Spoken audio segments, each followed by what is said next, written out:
응원 메시지를 보낸 거였는데 대통령님의 친필 메모라고 속이며 나쁘게 어느 정치인과 비교해도 손색이 없을 만큼 일품.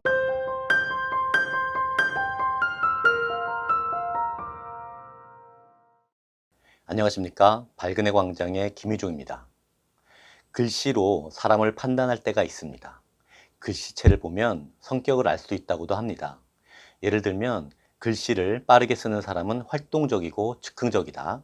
글씨를 일정하게 반듯하게 쓰는 사람은 규율과 도덕을 중시하는 경향이 있다 등등. 이렇게 글씨 쓰는 모습이나 적혀진 글씨체를 보면 그 사람을 알 수 있다는 말이 있습니다.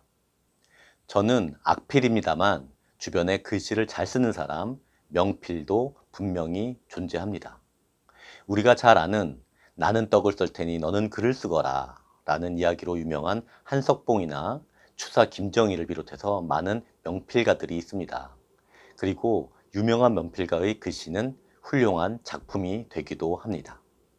이렇게 글씨를 쓰는 것은 선천적이기도 하지만 후천적인 노력이기도 합니다. 요즘은 글씨를 직접 쓰기보다는 키보드로, 컴퓨터로 글씨를 쓰는 경우가 많기 때문에 글씨를 멋지게, 이쁘게 쓰는 것에 대해 신경을 쓰지 못하는 듯 합니다. 그럼에도 종종 정치인들의 글씨가 화제가 되곤 합니다. 글씨 모양도 그렇고 글의 내용이 논란이 될 때도 있습니다. 몇 가지 사례를 보자면 초등학생 글씨 같다는 평가를 받는가 하면 오타를 내서 수정을 한다거나 맞춤법이 틀리기도 합니다. 간혹 정체성을 헷갈리기도 합니다.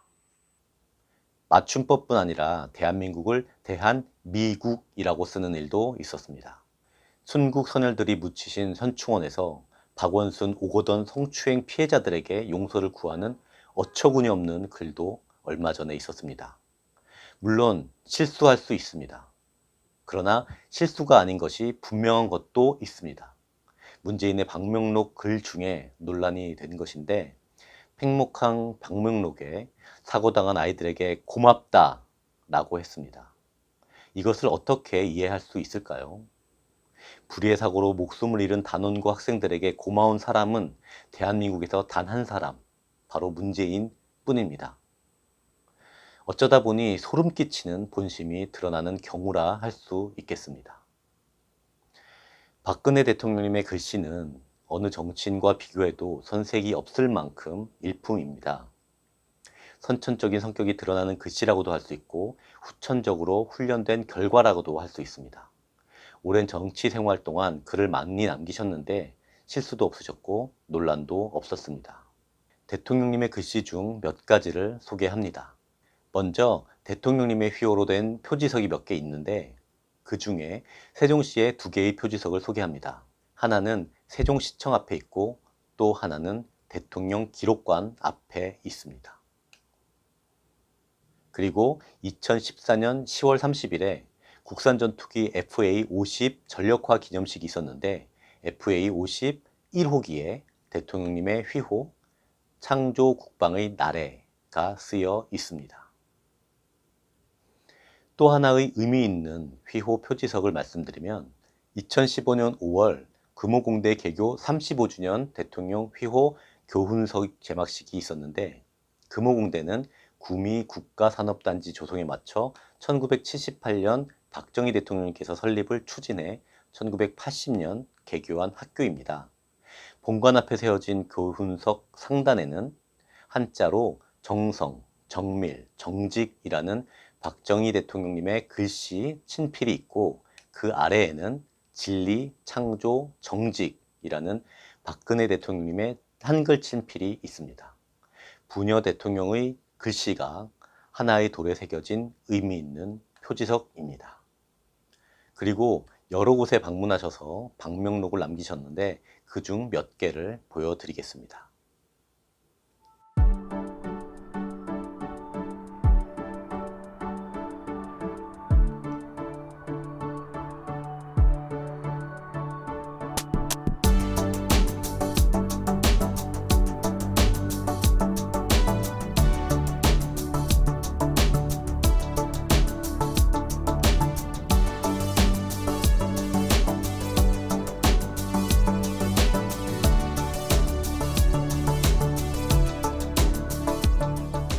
대통령님 친필 중에 현재 제가 가지고 있는 게 하나 있는데 바로 이것입니다.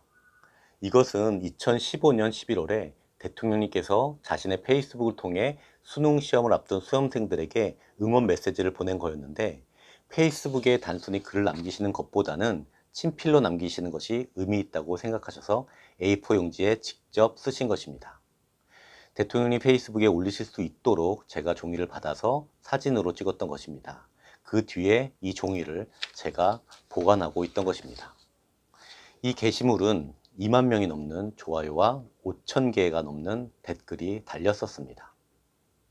예전에 연예인이나 유명인의 폰트가 유행한 적이 있었습니다. 유명인의 예쁜 글씨를 컴퓨터에서 사용할 수 있게 디지털 폰트화 시키는 것을 말하는데, 일반적으로 사용하는 명조체, 고딕체, 궁서체 외에 다양한 폰트가 개발이 되었고, 그 중에 손글씨를 예쁘게 쓰는 연예인들이나 유명인들의 글씨를 디지털 폰트화 시키는 작업이 종종 있었습니다.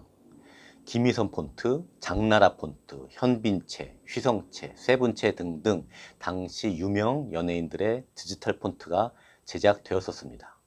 박근혜 대통령님의 글씨는 정갈하면서도 유니크해서 그런지 업체에서 디지털 폰트 작업을 제안해 온 적이 있었습니다. 당시 국회의원이셨던 대통령님과 보좌진들이 고민을 하다가 결국 안 하기로 했는데, 안 했던 여러 가지 이유 중에 하나는 혹시 나쁘게 도용될 수도 있겠다는 생각 때문이었습니다. 누가 그런 거 도용하겠냐, 누가 그런 거에 속겠냐 라고 생각도 했지만, 전화 한 통의 보이스피싱에 큰 돈을 사기당하는 일도 비일비재한데, 사기꾼들이 마음만 먹으면 대통령님의 친필 메모라고 속이며 나쁘게 사기칠 수도 있었던 것입니다.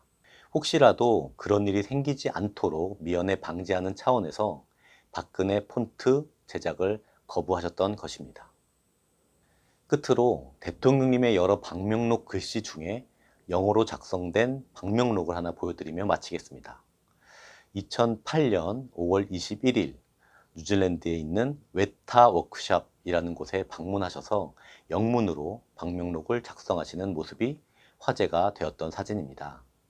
한글뿐 아니라 영문도 필기체로 자연스럽게 작성하시는 모습에 놀라지 않을 수 없었습니다.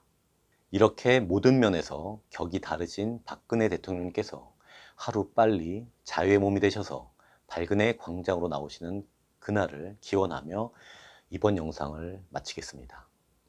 좋아요, 구독 눌러주시고 회원가입과 응원과 후원 부탁드리겠습니다. 감사합니다.